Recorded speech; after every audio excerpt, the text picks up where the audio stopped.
Hadis Nabi SAW, wahyu yang kedua setelah kitabullah, pijakan kita dalam beragama, dan merupakan ucapan-ucapan yang indah yang keluar dari mulut yang tidak pernah keluar kecuali kebenaran, yang berbicara wahyu yang diwahyukan kepadanya.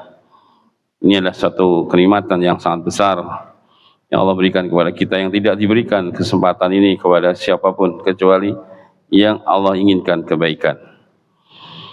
Nah, kita sampai hadis ke berapa? Terakhir 57 terakhir ya. Nah, sekarang 58, 57. Nah, 97, monggo Mas Anam.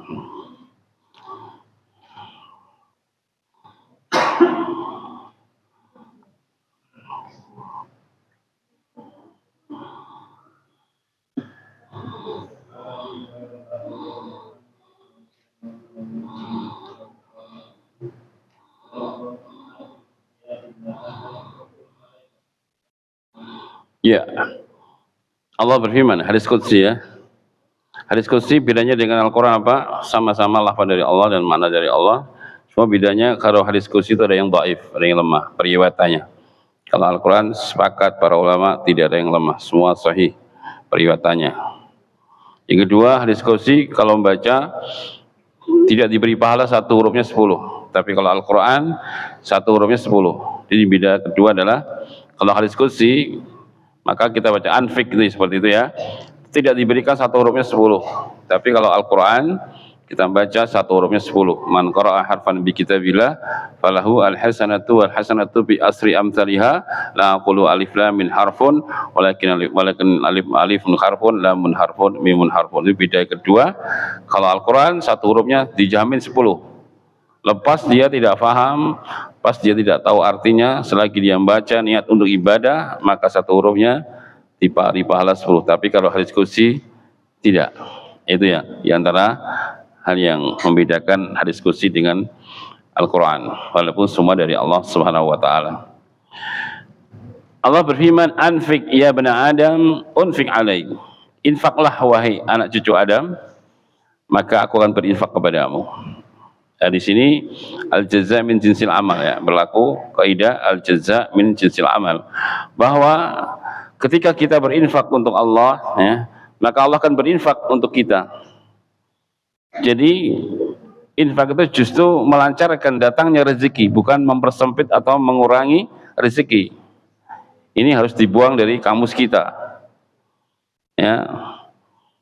Memang secara zahir berkurang, uang 100.000 dikeluarkan 50.000, tinggal 50. Iya, memang zahirnya keluar berkurang, tapi sejatinya tidak.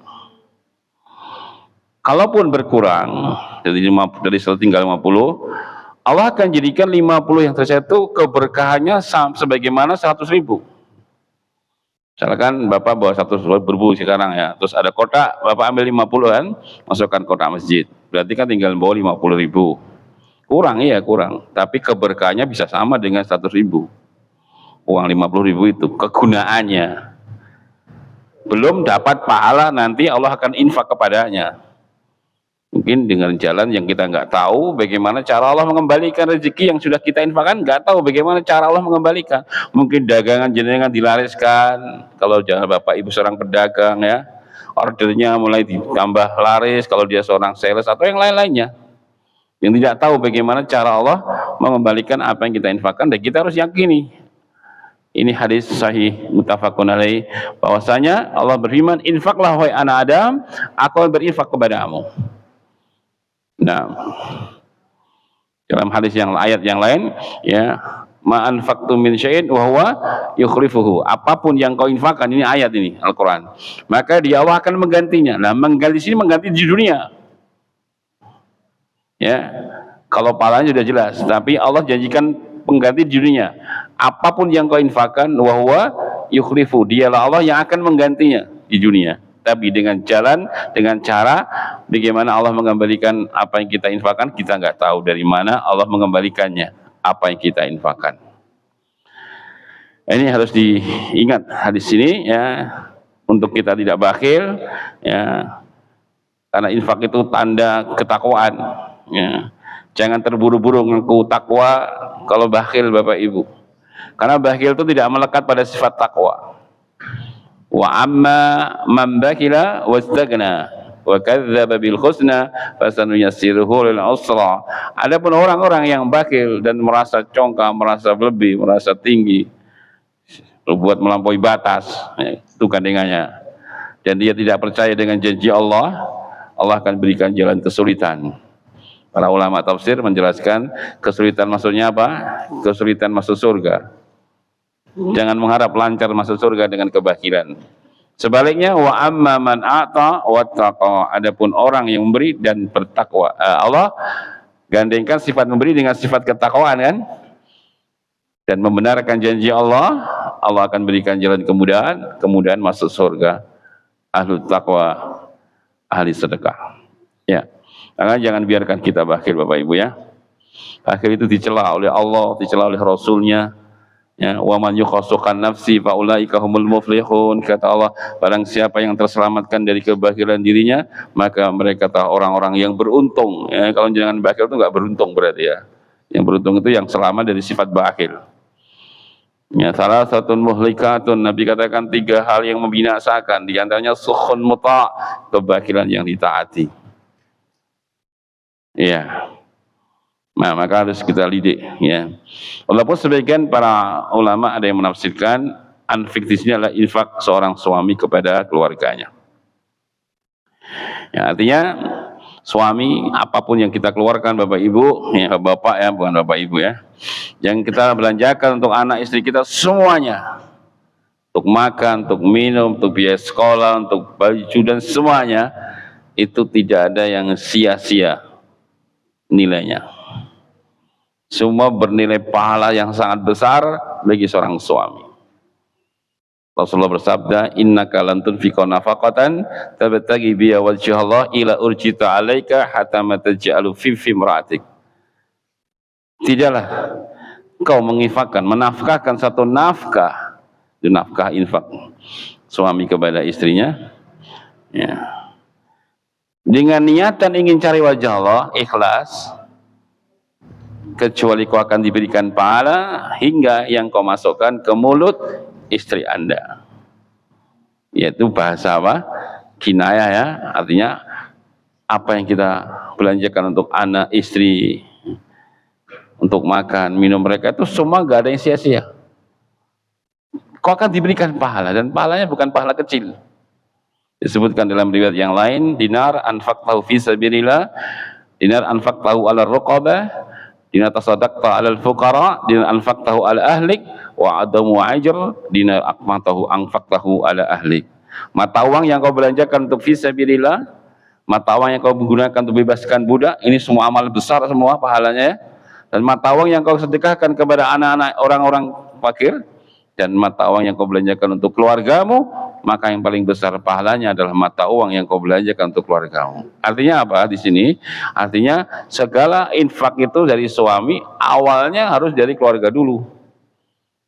Makanya Rasulullah mengatakan, wabda biman ta'ul, mulailah dari apa yang menjadi tanggungan makananmu. Nah, jadi infak itu jangan mendunia dulu.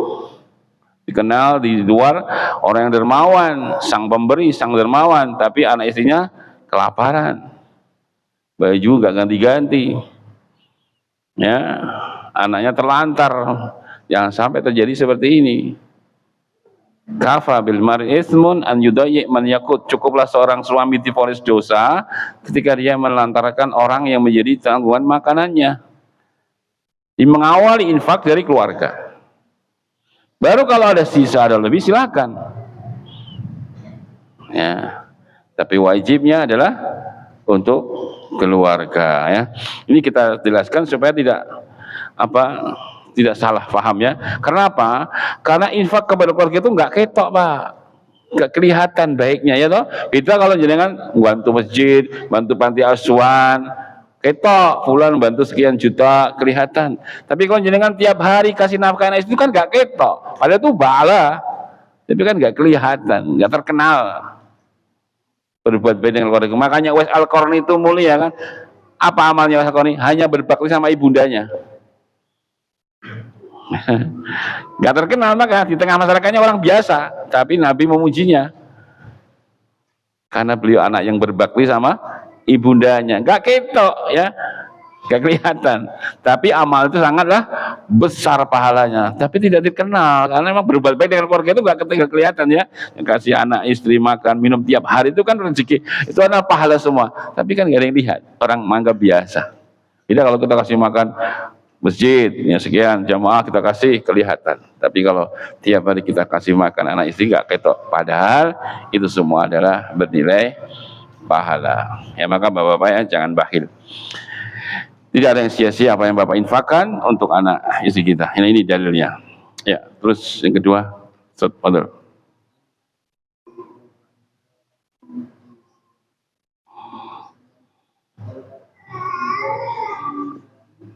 Uqimatis shalah, salatu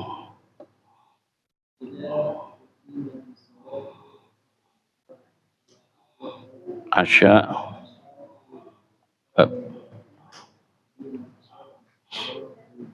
Nah, apabila telah ditegakkan salat iqamat, Allahu Akbar Allahu Akbar asyhadu an la ilaha, itu iqamat.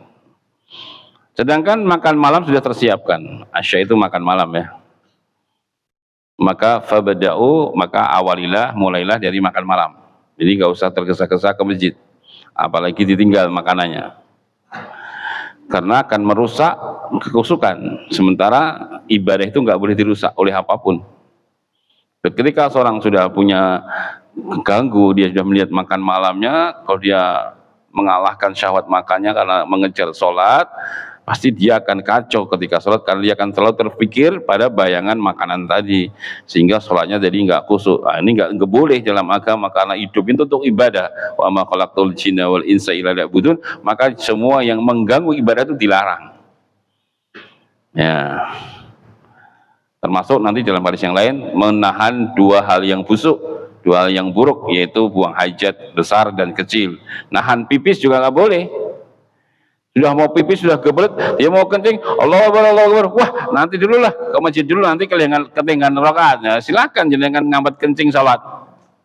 Apalagi yang baca, masya apa ini? Bacanya pelan-pelan. Alhamdulillahirabbil alamin, jangan pleset. Wah, pas mau coba kok Yusuf Bata atau Mas ngomong wedok loh, Mas gitu, marah-marah sama imamnya, malah dosa ya. Seperti itu ya. Nah, makanya nggak boleh, harus pipis dulu. Apa yang didapat di masjid dengan tenang, nggak usah lari, jalan aja biasa. Apa yang didapat dia dapat, apa yang kurang dia sempurnakan. Tapi sholatnya akan lebih baik. Ya, juga makan ya. Oh, udah ketok lawe, gudeg sambal goreng. Waduh, semua sambal goreng, sholat udah. Pikirannya gudeg sambal goreng. Oh, imam baca waladhdallin, gudeg, rame. Astagfirullah. Ya itu kan kepikirannya. Pernah saya cerita ya, dulu di masjid di di lapangan Karangasem. Nah, lapangan Karangasem kan sholat id ya. Nah, sholat itu yang jadi imam itu saya nggak saya sebutkan ya, nggak boleh. Artinya bukan ustadz lah, ya karbitan ya, paling tokoh, guru, karena dia tokoh, kan jadi imam ya. So dipikir kan, kok bocone sabikisma gitu ya. Sampai di Allah langsung sabikisma tanpa fatihah. Sabikisma bika di subhanallah mau tambah sabik. Masya Allah ya.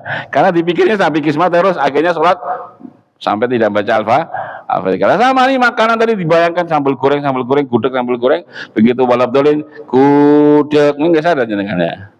Susah ya sholatnya ya. Makanya tunaikan makan, kemudian pergi ke masjid, apa yang didapat ya dapat, apa yang kurang disempurnakan ya. Tapi jangan cari masalah, ngocor komat yang keduk sego, ngocor kayak komat di sana keduk sego, apalagi gue selingkas komat ini yang keduk sego ini jarak ya. Monggo Mas.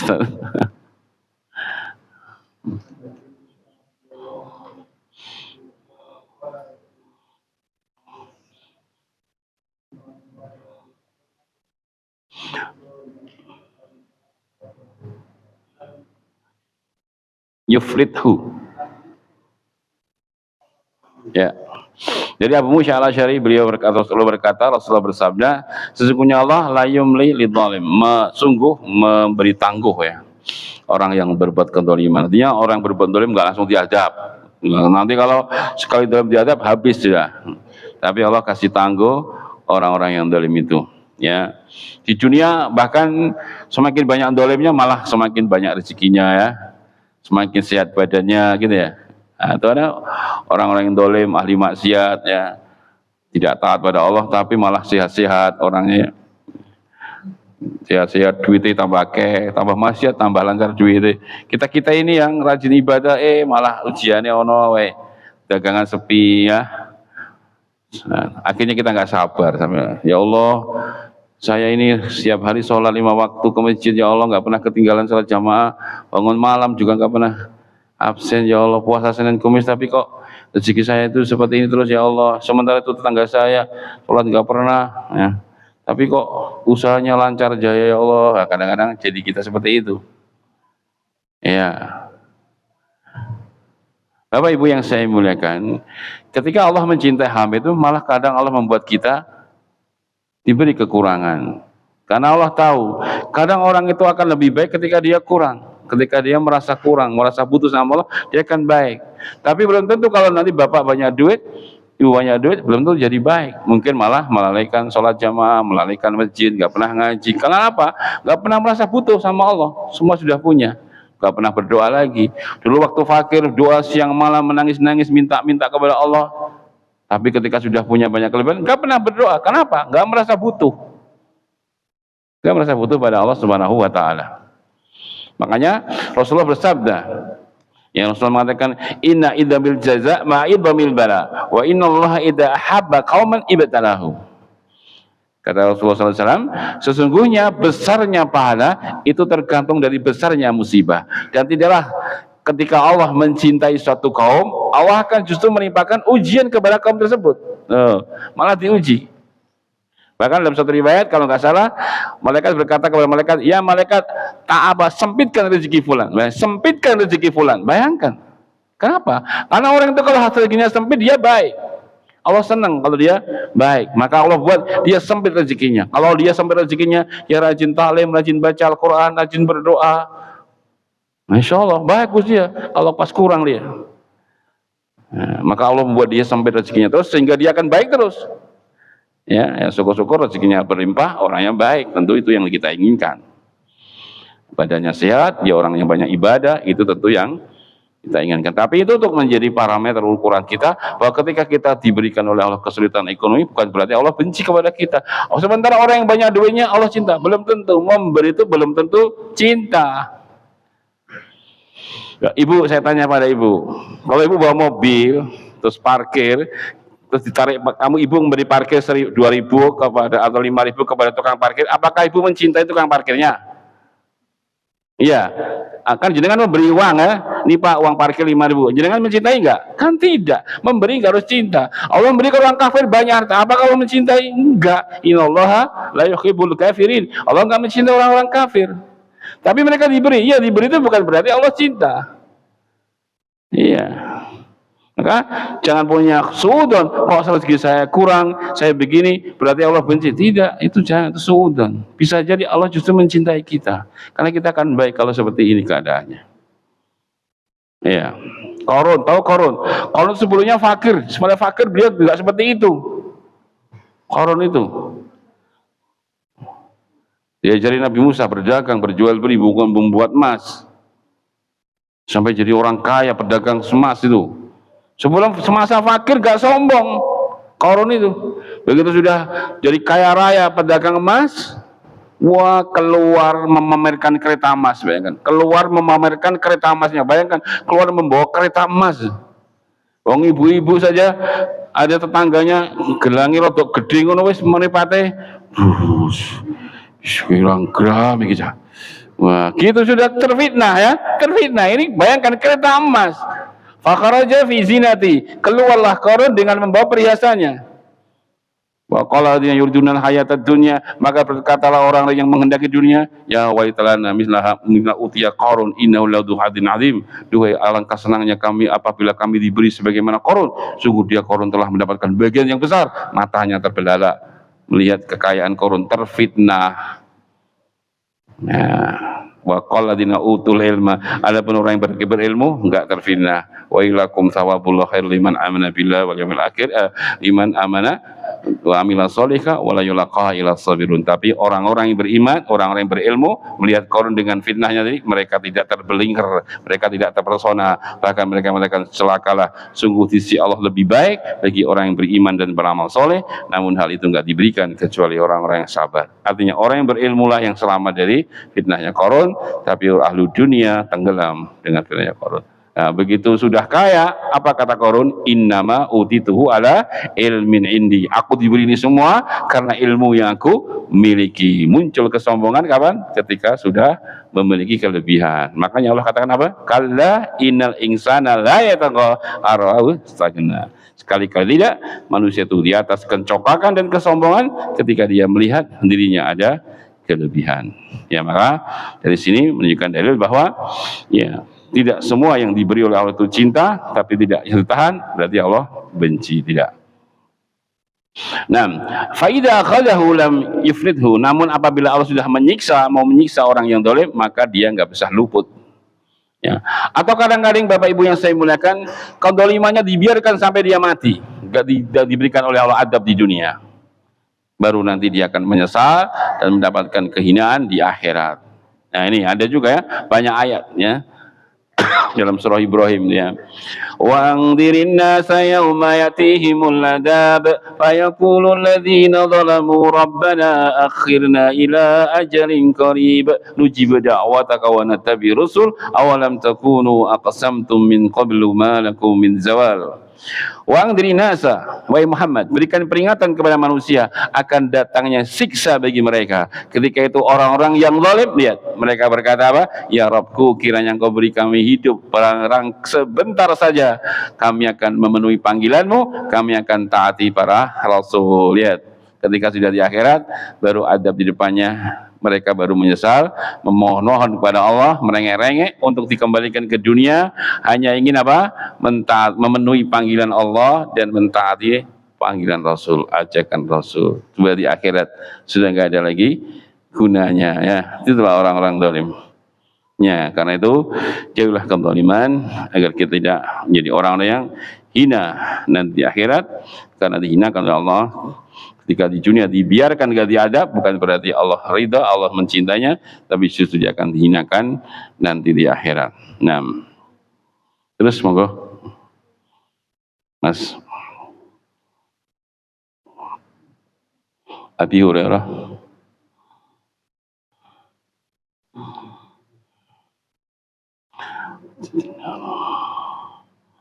An Abi hadis ke-60 ya.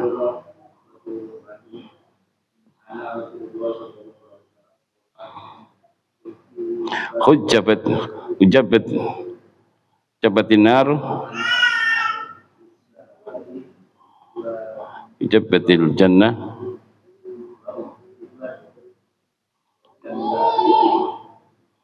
bil makarih tafakun alaihi. Ya, Rasulullah mengatakan dihijab, ditari neraka itu dengan syahwat.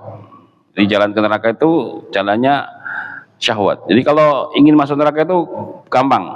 Ikuti hawa nafsu, insya Allah lancar jaya masuk neraka. Ya, ikuti aja hawa nafsu, sudah lancar. Cuma jalan ke neraka itu syahwat.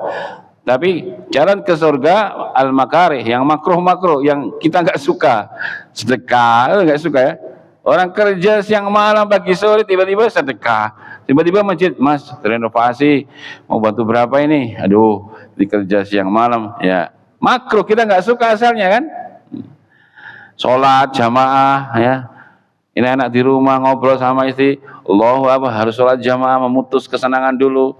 Taklim seperti ini apalagi nutut ilmu. Ini kan enaknya di rumah minum kopi mix sama istri ya. Kalau ngemil nopo niku enak di rumah sambil ndelok sinetron ya. Wah enak-enak itu. Jangan milih taklim, milih ngaji. Ngaji disindir sisan. Ya, anggur nindir ya. Kalau ngaji apun baperan, Bu. Mungkin kalau baperan besok mesti kapok ngaji. Karena kesindir terus. Ya. Nah, ya makruh yang makarih, tapi itu jalan ke surga. Mau nggak mau kita tempuh kan? Ya makruh, tapi itulah jalan ke surga. Tapi jalan ke neraka syahwat. Ya. Makanya orang yang mampu mengendalikan syahwatnya pasti masuk surga. Wa amma man khafa maqama rabbih wa nahan nafsa 'anil hawa fa innal jannata hiyal ma'wa. Adapun orang-orang yang takut kepada keagungan Tuhannya, kemudian dia kendalikan hawa nafsunya, maka surgalah sebagai tempat kembalinya. Pasti. Karena dia mampu mengendalikan syahwat. Tapi kalau dia ikuti syahwatnya, ya pasti masuk neraka. Ya, neraka. Urusannya kacau. Kalau syahwat ikut itu pasti akan carut marut, nggak akan pernah bahagia sebenarnya. Hanya kesenangan yang sementara. Makanya Allah mengingatkan kepada Nabi kita, fasbir nafsaka ma'aladina yad'una rabbahum bil ghadati wal asyi yuriduna wajha wa la ta'du 'ainaka anhum turidu zinatal hayatid dunya wa la tuti' man aghfalna qalbahu an dzikrina wattaba hawahu wa kana amru furutha.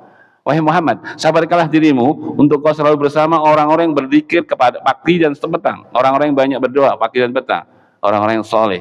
Ya, jangan kau palingkan dirimu dari mereka hanya masalah dunia semata, dan jangan kau taati orang-orang yang telah kami lalaikan hati mereka untuk ingat dan zikir kepadaku. Mereka orang yang ngikuti hawa nafsu mereka dan urusan mereka carut marut dan melampaui batas. Itulah hawa nafsu, pasti akan berakhir dengan carut marut dan tidak bahagia.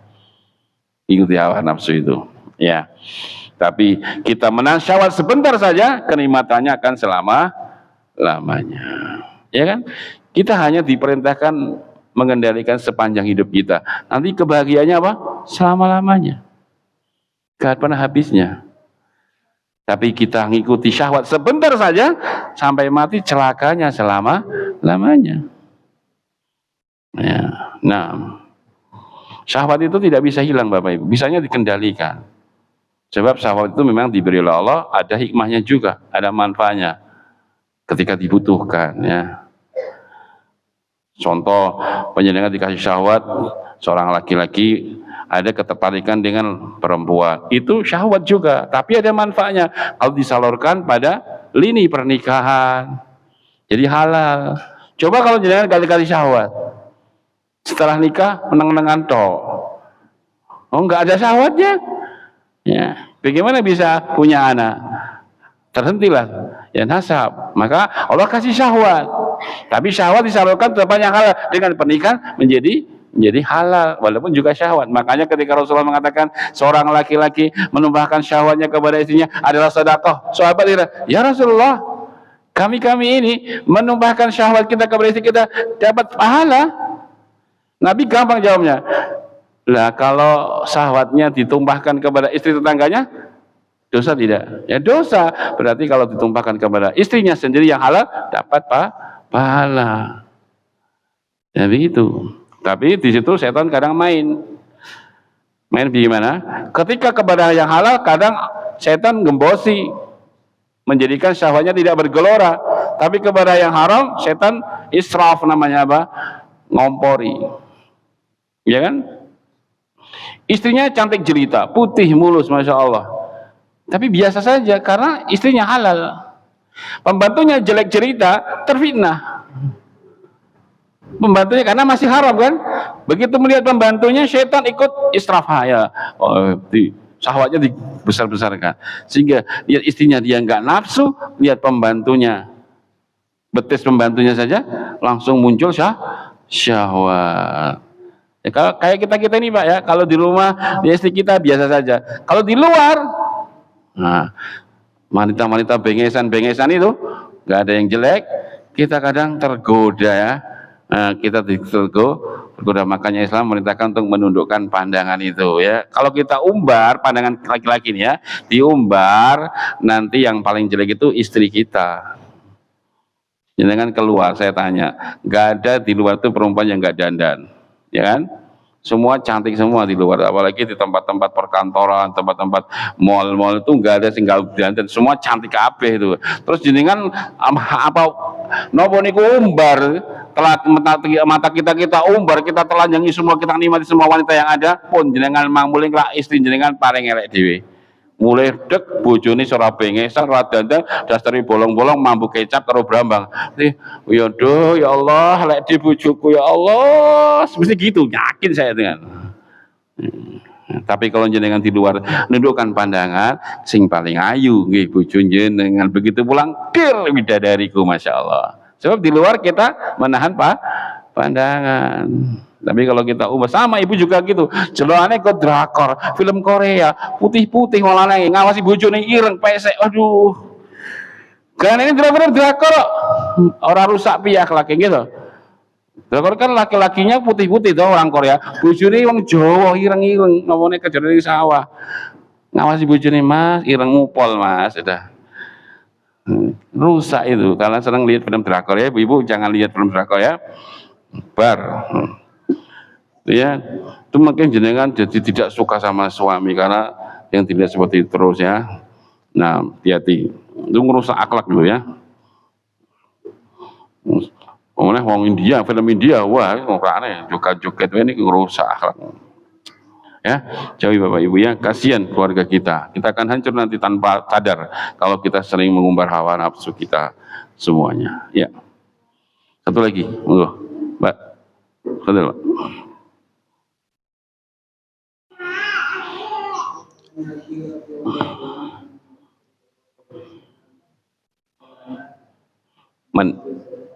Iya. La karaha. La kafarata.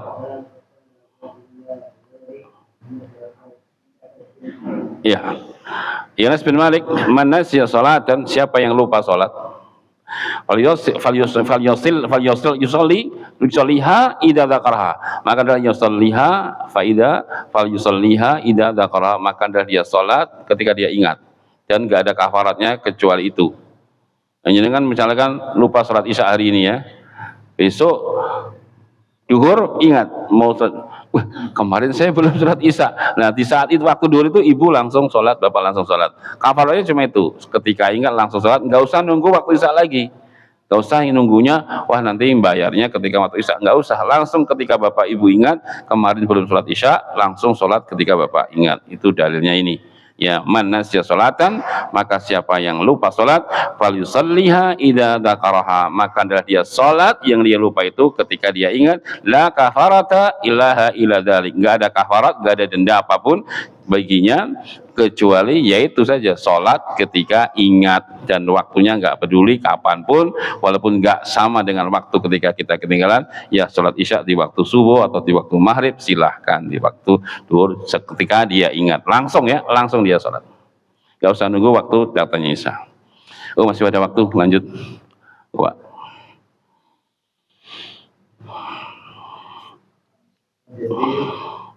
Ibn Abdillah.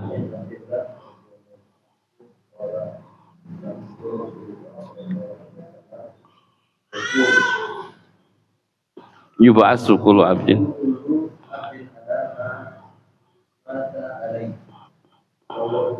Nah, sami itu Rasulullah sallallahu alaihi wasallam, Jabir bin Abdillah pernah mendengar Rasulullah bersabda, yub'atsu kullu abdin ala ma mata alaihi, akan dibangkitkan semua hamba di atas apa dia mati. Ya, di atas apa yang dia dulu mati, mati di atasnya. Dia mati karena di atasnya, dia mati dulu, matinya dalam keadaan apa? Ya, dia akan dibangkitkan itu.